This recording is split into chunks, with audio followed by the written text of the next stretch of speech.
코이노니아 공동체라는 제목으로 이 말씀을 나눕니다. 코이노니아 공동체라는 제목입니다.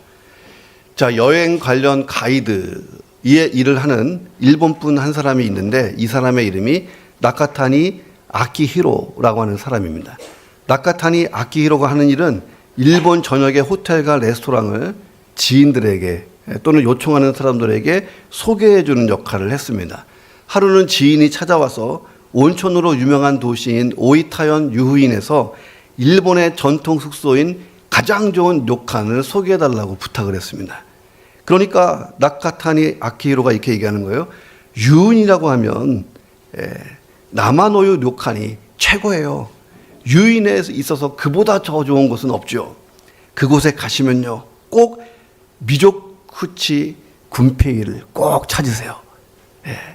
미조쿠치 군페이상을 꼭 찾아서 서비스를 받으세요. 추천한 대로 근사한 여행을 다녀왔어요. 이 지인이 감동을 받았습니다. 이번에는 멋진 산장을 소개해달라고 부탁을 해요. 그러니까 후지바야시 상이 있는 무라타 산장이 단연 최고예요. 자, 이렇게 또 이야기를 해줬습니다. 그랬더니 좀 의아하게 이 지인이 물어보는 거예요. 아니, 선생님, 근데요, 제가 좋은 숙소를 물어보는데 왜 항상 장소가 아니고 사람을 먼저 소개해 주십니까? 왜 사람을 추천하십니까? 이렇게 물어봤어요. 나카타니 아키히로가 이렇게 대답을 한 거예요. 좋은 요리사가 있는 곳이 좋은 레스토랑이 아니겠습니까? 호텔이나 료칸도 똑같아요. 좋은 서비스와 청결을 만드는 것은 결국 사람입니다. 그래서 저는 항상 그 일을 멋지게 하는 사람이 있는 장소를 소개합니다. 자기 어떤 가이드 방식을 얘기한 거예요. 근데 정말 그렇다는 거예요. 좋은 사람이 좋은 장소를 만드는 거예요. 자, 그러면 좋은 교회는 누가 만드냐? 좋은 성도가 만드는 줄로 믿습니다. 자, 그래서 성경을 보면 성경은 교회는 집이다 이렇게 말합니다. 집. 자, 집은 건물이 있기 때문에 집이 아니고 가족이 있기 때문에 집인 거예요. 성령이 임했어요. 베드로가 설교를 하고 그 설교에 예수 믿고 수많은 사람이 모여들었는데 처음 교회가 세워지는 것입니다. 이 처음 교회에 건물이 없었어요. 처음 교회에 건물이 있다 한들 뭐 아름다웠겠냐는 거예요. 이 처음 교회는 작고 초라한 집에서 시작됐습니다. 그러니까 마가의 어머니 마리아가 자기 집을 교회로 이렇게 내놨어요.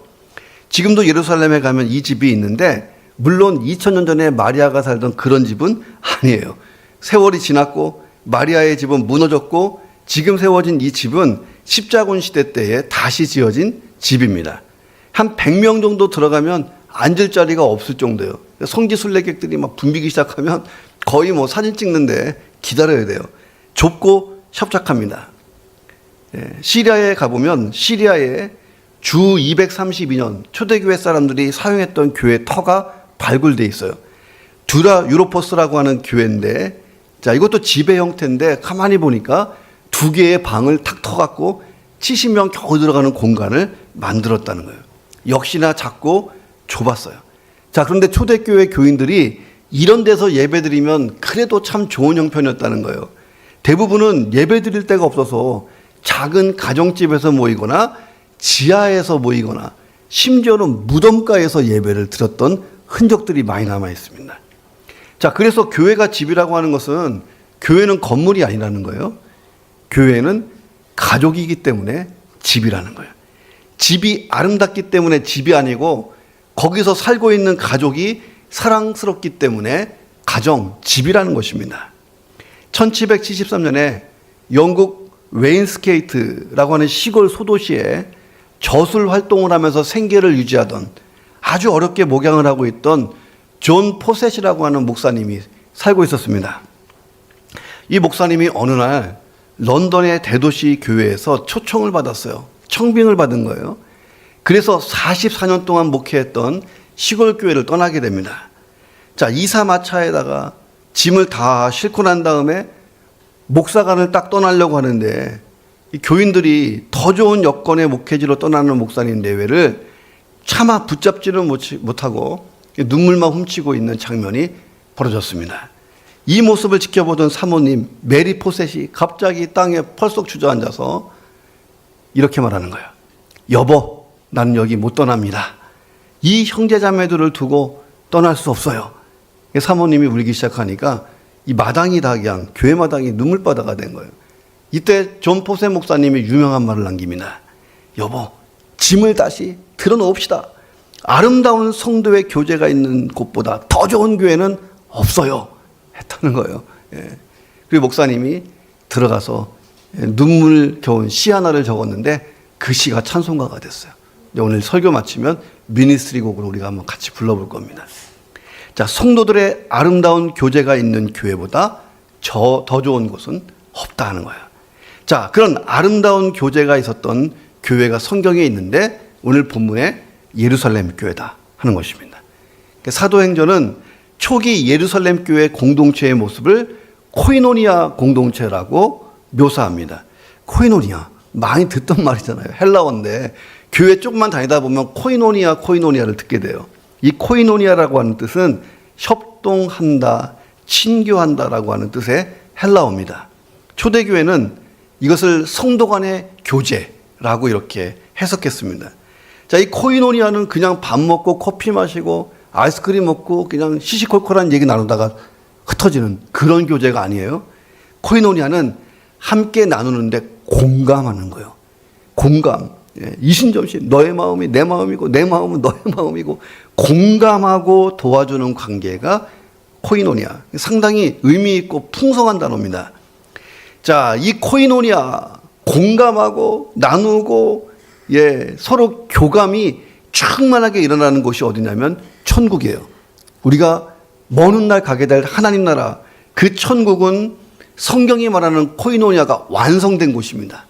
자, 그러면 교회는 그 천국을 미리 맛볼 수 있는 곳이에요. 성경에 보면 하나님이 두 가지 기관은 하나님이 만드셨어요. 아담과 하와를 통해서 가정을 만드셨습니다. 누가 가정을 만들었냐? 하나님이. 그리고 하나님이 두 번째로 만든 기관이 교회예요. 그러니까 예수님 다시 오실 때까지 안 사라지는 것 중에 하나가 가정과 교회는 영원하다는 거예요. 그 천국의 코이노니아를 지상에서 부분적이지만 미리 맛볼 수 있는 곳, 거기가 교회라는 거예요. 오늘 오후에 지선 전도사의 간증 한번 들어보세요. 제가 간밤에 새롭게 와서 보다가 그냥 잠을 못 자서 울다가 너무 감동적이잖아요.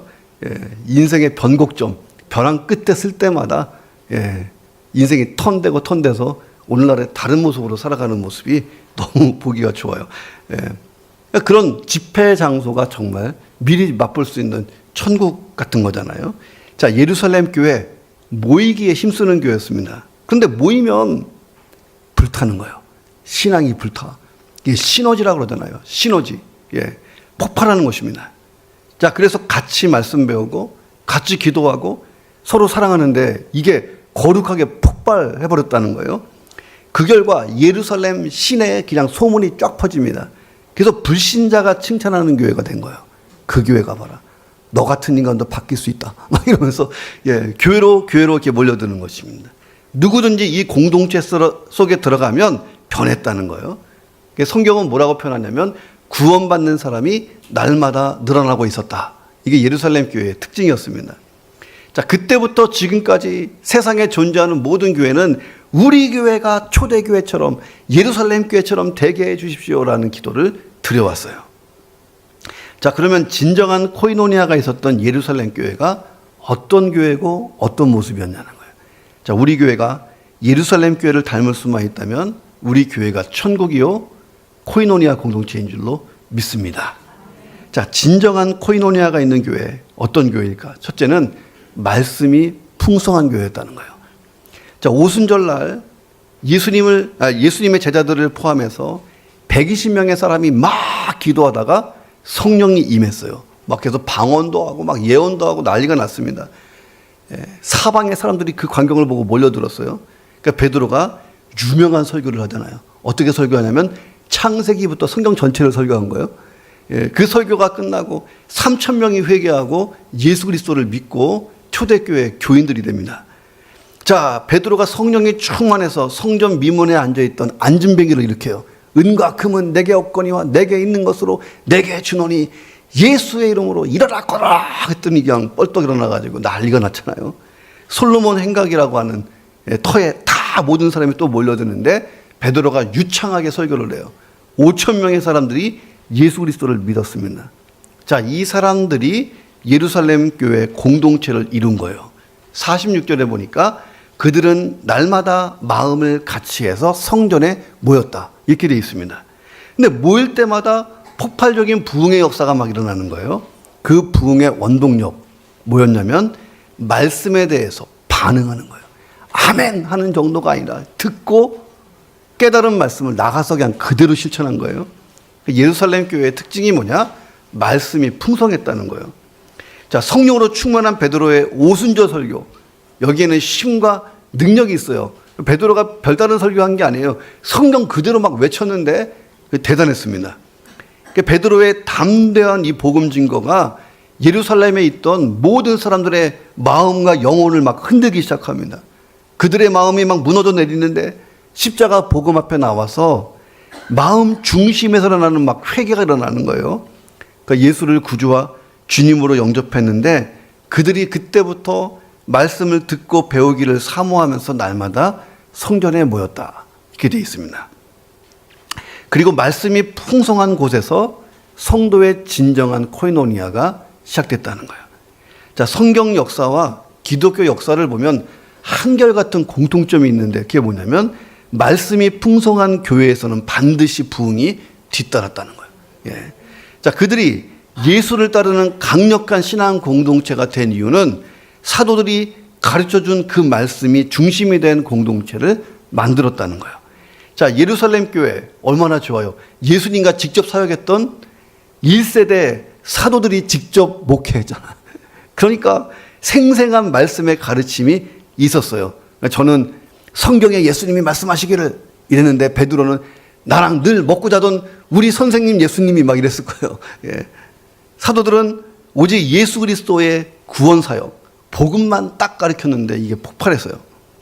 자, 교회가 말씀을 잘 전하고 말씀을 잘 배우자 하고 가르치자 하고 이런 공동체만 되면 진정한 천국이 누려진다는 거예요. 진정한 코이노니아 공동체가 된다는 것입니다. 그러니까 예레미야 선지자가 아주 재미있고 유익한 고백을 했어요. 예레미야서 15장 16절 같이 읽어봅니다. 시작.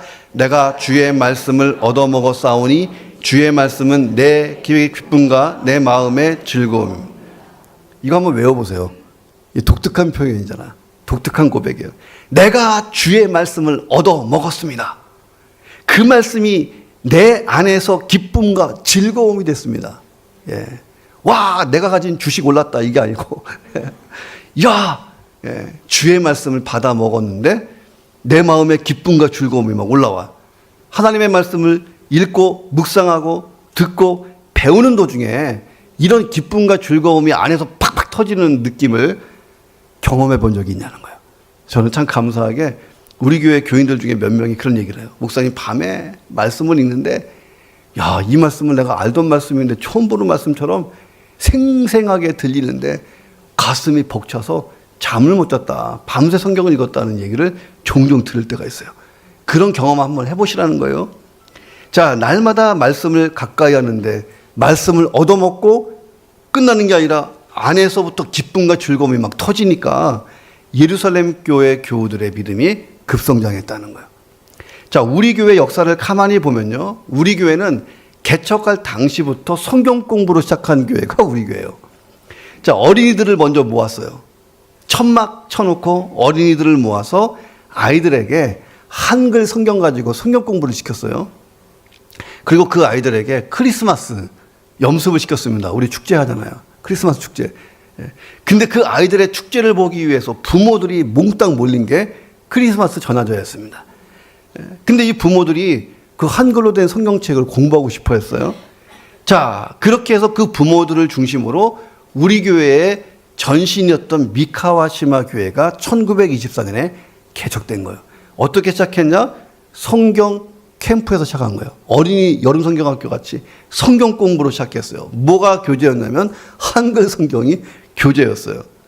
자, 그리고 1931년에 우리 교회 네 번째 목사님이었던 김상주 목사님. 이분은 학자였어요. 예, 김상주 목사님. 자, 이분이 그 한국의 선결교단을 창립하는 데 영향력이 있었던 분입니다. 이분이 목회 기간 동안에 말씀을 가르치는 일을 열심히 하셨는데 새벽부터 밤까지 성경 공부를 시켰어요. 아마 제가 그렇게 했다간 다 도망갈 거예요. 새벽에 시작한 성경 공부가 밤에 끝났어. 그 당시에 교인들은요, 이 세상에서 가방줄이 짧아. 배운 게 별로 없어요. 심지어는 한글을 못 읽는 문맹인도 상당했습니다. 그런데 눈물겹도록 말씀을 사모해서 아침부터 밤까지 배웠다는 거예요.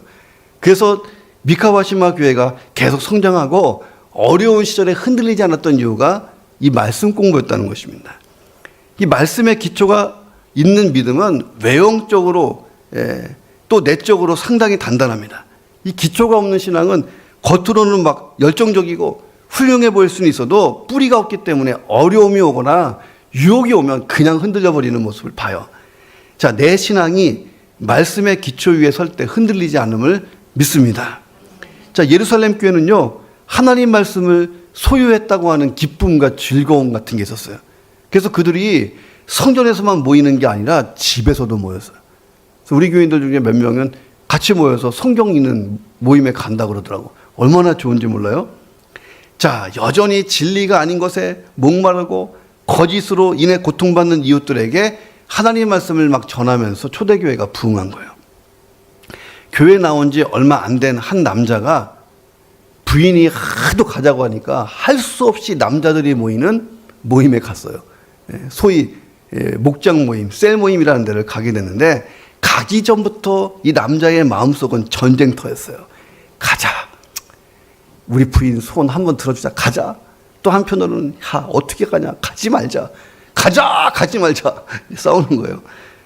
이 사람이 생각해 봤어요. 아니, 남자들끼리 모이는 그 모임에 이게 무슨 재미가 있을까? 어색하고.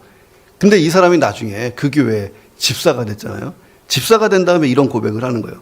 저는 지금 생각해도 참 신기해요.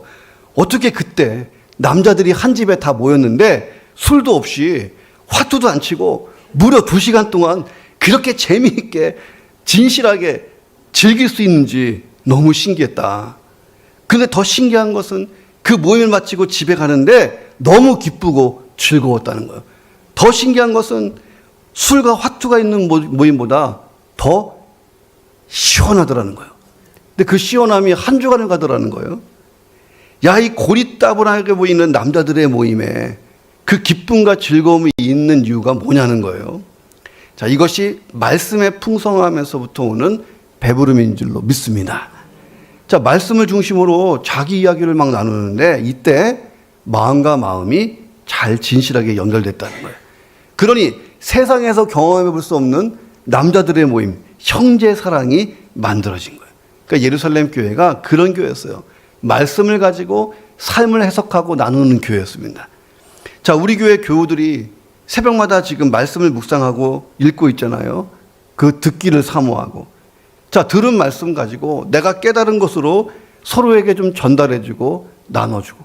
자, 거룩한 폭발이 일어날 줄로 믿습니다.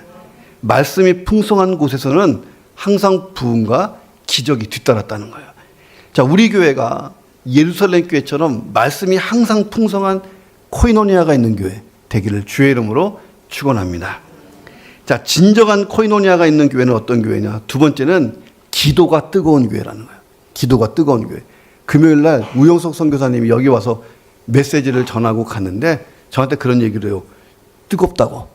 기도가 뜨겁다고. 예, 일본 땅에서 이렇게 뜨겁게 기도하는 금요 기도에 되게 독특하다고. 예, 되게 감동을 받고 갔습니다. 자, 예루살렘 교회는 유대 종교 지도자들에 의해서 강력한 핍박을 받고 있었어요. 그러니까 예수님을 죽인 유대교 거기에 지도자들이 예수 믿는 사람들에게 핍박을 가하고 불이익을 주던 시대였습니다. 대제사장이 주동 인물이었고 그 주변에 유대교 세력이 날마다 교회를 짓누르는 거예요. 그 모든 어려움을 견디고 이길 수 있었던 게 뭐냐면 기도였다는 거예요.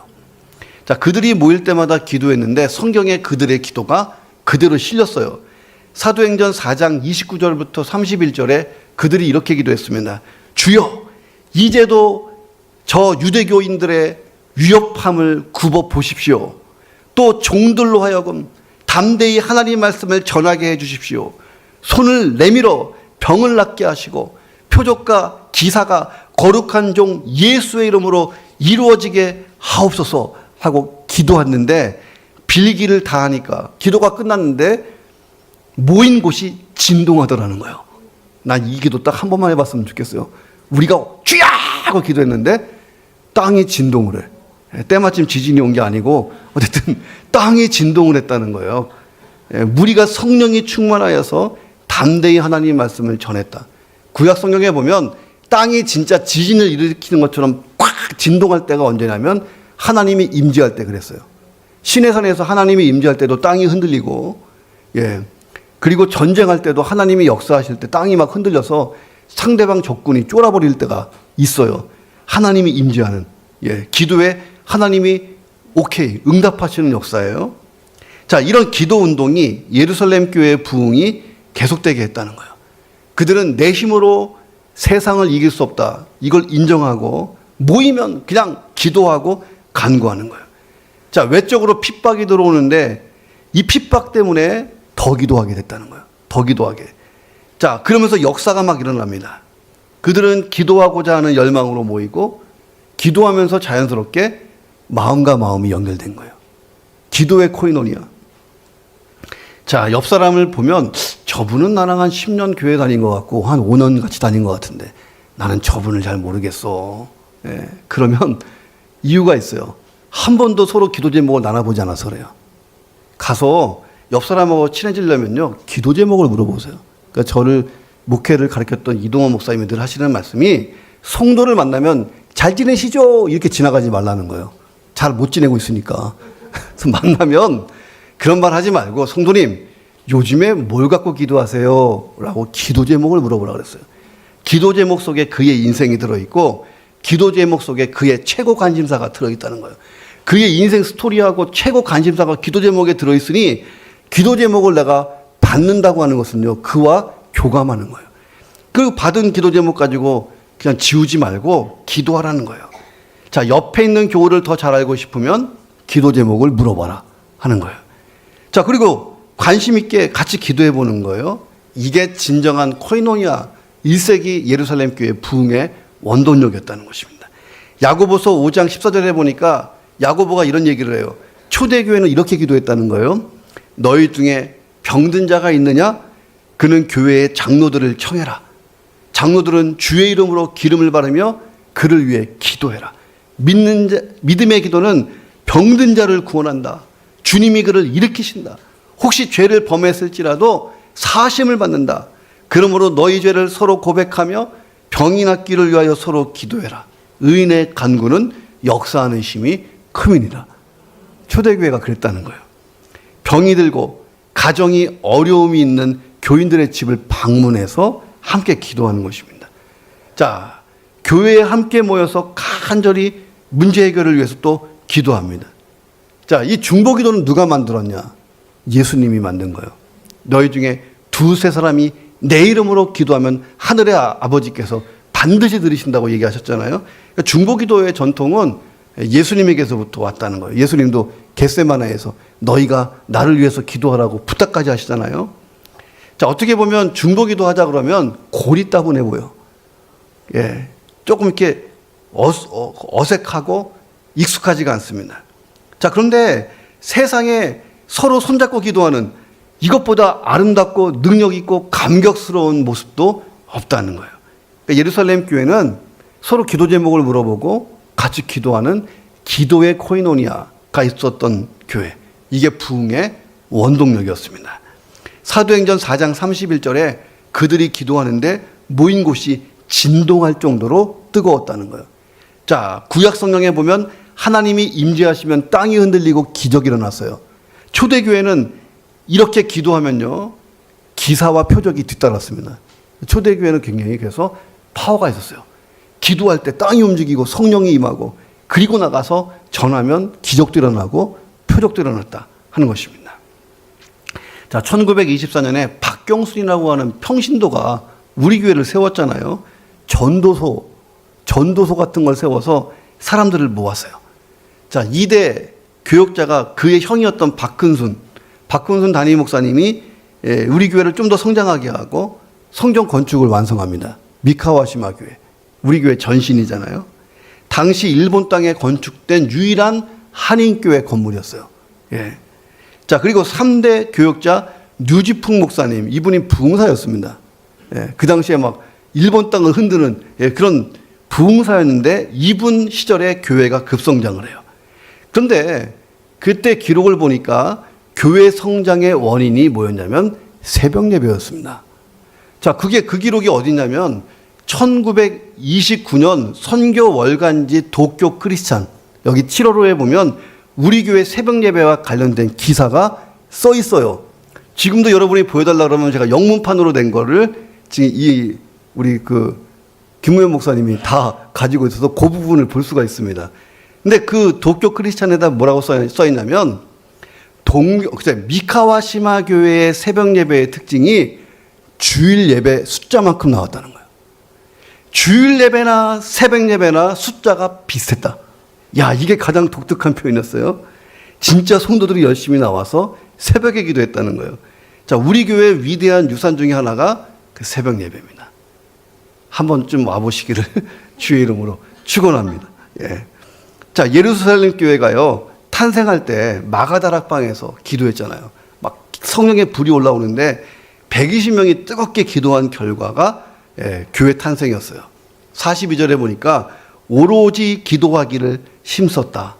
그러니까 제가 우리 교회에 와서 주중에 사역을 하는 중에 금요기도에다가 굉장히 심혈을 좀 많이 기울였습니다. 자, 근데 목회 처음 시작할 때는요, 우리 교회에서 이 금요기도에 그만할까 하는 마음을 진짜 10번도 넘게 먹었어요. 왜냐면 안 나오니까. 너무 안 나오니까, 야, 이 금요기도에 그만해야 되나 하는 염려할 때도 있었습니다. 그런데 쉬지 않고 지금까지 오다 보니까 이게 우리 교회의 영성의 어떤 흐름, 줄기가 됐다는 거예요. 자, 우리 교회도 모이면 뜨겁게 기도하는 이런 초대교회의 영성을 잘 회복하기를 주의 이름으로 축원합니다. 자, 그리고 초대교회가 많이 했던 중보기도 팀을 우리는 만들었어요. 그래서 훈련을 마치고 중보기도 훈련을 마친 교우들이 일주일에 1시간 정도 기도합니다. 뭐 갖고 기도하냐면 하나님 나라 위해서, 대한민국과 일본을 위해서, 우리 교회 위해, 비전과 사명을 위해, 교회 사역을 위해서, 교역자들, 교우들, 연약한 자들, 요 순서대로 돼 있잖아요.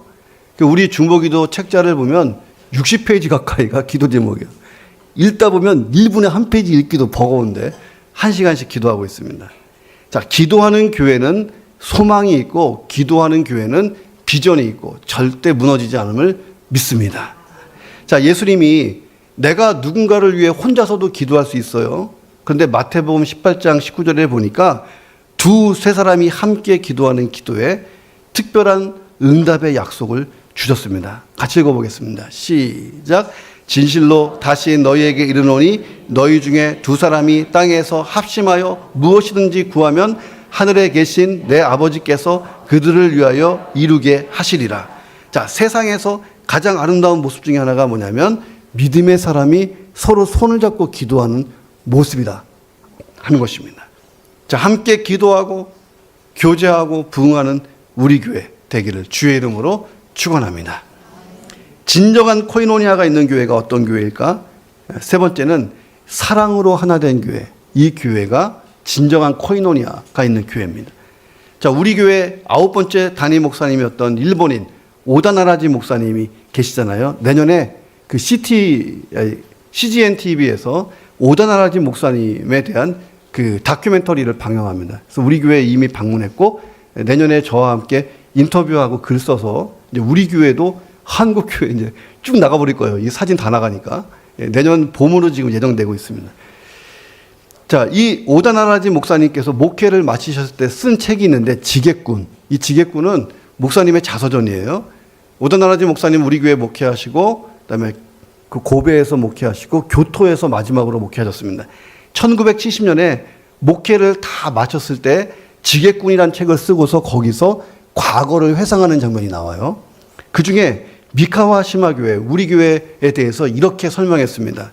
당시 여러 한국인 교회 가운데서 제일 빈틈없이 꽉꽉 들어찬 교회가 미카와시마 교회였다는 거예요. 미카와시마 교회는 교회당도 가지고 있었는데 매 주일마다 120명, 130명 정도의 한국인이 모였다라고 적혀 있어요. 그리고 미카와시마 교회가 동경에서는 제일 가정적이었다. 신주쿠 교회는 200명이나 모였지만 학생과 여행자들 뿐이고 유동인구가 많았다. 그런데 미카와시마 교회는 전부가 가족이었다. 이렇게 써 있어요. 짧은 문장인데 우리 교회를 5, 6년 목회했던 오다나라지 목사님이 우리 교회의 모습을 간단 명료하게 딱 설명한 거예요. 미카와시마 교회는 전부가 가족이었다. 자, 이게 진정한 코이노니아가 있는 교회라는 거예요. 자, 오늘날 우리 동경복음교회가 반드시 회복해야 될 꿈이 전부가 가족이었다. 인 줄로 믿습니다. 이 가족 같은 교회, 이게 얼마나 듣기만 해도 따뜻하고 좋냐는 거예요. 그러니까 예루살렘 교회는 사랑이 많은 교회였어요. 이 사랑이 교회를 딱 하나로 묶었다는 거예요. 자, 그런데 이들은요, 자발적으로 사랑한 거예요. 누가 시키지 않았는데. 자, 그 자발적으로 사랑하는 모습이 본문에 남아 있어요. 44, 45절에 믿는 사람이 다 함께 있어 모든 물건을 서로 통용하고 또 재산과 소유를 팔아 각 사람의 필요를 따라 나누어 주었다. 자, 어떤 학자가, 사회학자가 이 성경의 이야기를 보고 야, 이것이야말로 최초의 공산사회다 라고 해석을 했어요. 근데 이 사람이요, 본문의 의미를 오해한 거예요. 생각해 보세요. 현실적으로 수천 명이나 되는 예루살렘 교회 교인들이 공동 생활한다는 것은 불가능해요. 예, 대형 제국 호텔 같은 게 있는 것도 아니고 공동 생활한 것이 아니고, 또 예루살렘 교우들이요, 모든 것을 다 팔아서 공동 금고를 만들었다. 그것도 아닙니다. 태영의 핸드폰은 내 것이고 내 핸드폰은 네 것이다. 이게 아니라는 거예요. 자, 예루살렘 교인들이 마치 늘 곁에 있는 것처럼 살았다는 거예요. 떨어져 있지만 늘 곁에 있는 것처럼. 그리고 늘 모이기에 힘쓰니까 어제도 만났고 오늘 밤에도 만나고 자주 만나는 거예요. 자, 자기의 것을 언제든지 내어줄 준비가 돼 있었어요. 이런 표현을 오늘 본문에서 이렇게 얘기한 거예요. 믿는 사람이 다 함께 있었다. 한 장소에 있었다기보다는 멀리 있어도 가까이 있는 것처럼 느껴지고 가까이 있으면 더 가까이 느껴지고, 자, 그 물건을 서로 통용했다는 것은 언제든지 내 것을 너에게 줄 준비가 되어 있었다는 거예요. 또 필요하면 정말 내 것을 다 팔아서 나눠주기도 했다는 거예요. 바나바 같은 사람이 있잖아요. 바나바가 그렇게 했습니다. 헬라어 원문으로 보면 이렇습니다. 교우들 가운데 한 사람이 교통당하면 그대로 놔두지 않고 서로 극진히 사랑했다는 거예요. 한 사람이 빈궁한 처지에 떨어지면 그 약한 형제를 위해서 내 소유의 얼마를 팔 마음의 준비가 돼 있었다. 재밌는 거는요, 공산주의가 탄생할 때 정신적 배경이 된 게 사도행전 2장과 4장이에요. 공산주의도 사도행전 2장과 4장을 중심으로 출발했고, 예루살렘 교회, 초대교회도 사도행전 2장과 4장을 근거로 교회가 탄생했어요. 자, 그런데 왜 공산주의는 한 세기도 넘기지 못하고 몰락했냐는 거예요. 공산주의는 강제적으로 유무상통한 거예요. 강제적으로. 근데 교회는 자발적으로 유무상통을 했다는 거예요. 공산주의는 인간의 힘과 능력으로 유토피아를 만들 수 있다고 생각했지만 실패했잖아요.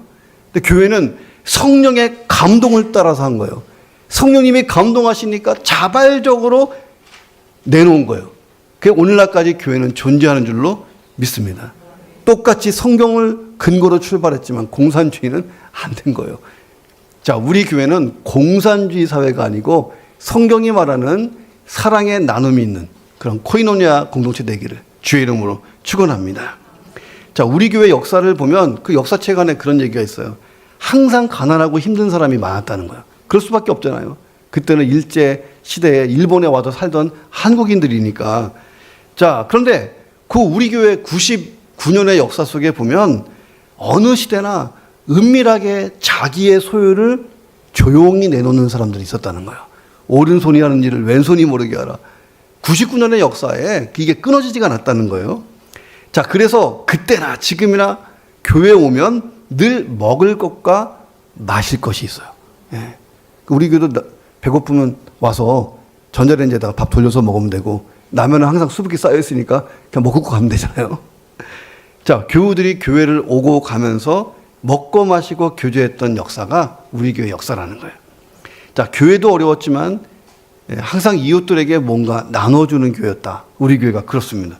자, 근데 예루살렘 교회가 어떻게 이렇게 풍성하게 나눠주는 삶을 살았냐? 그들은 부자가 아니었습니다. 그 당시에 예수를 믿으면요, 주민등록증 뺏겨요. 그럼 취업도 안 되고 난리가 납니다. 그렇게 유대교에서 압박하던 시대예요. 그럼에도 불구하고 그들이 나눔을 할 수 있었던 이유, 첫째는 구원의 감격 때문이에요. 내가 예수 믿고 구원받아 하나님의 자녀가 된 감격이 넘치니까 이걸 감당할 수가 있는 거예요.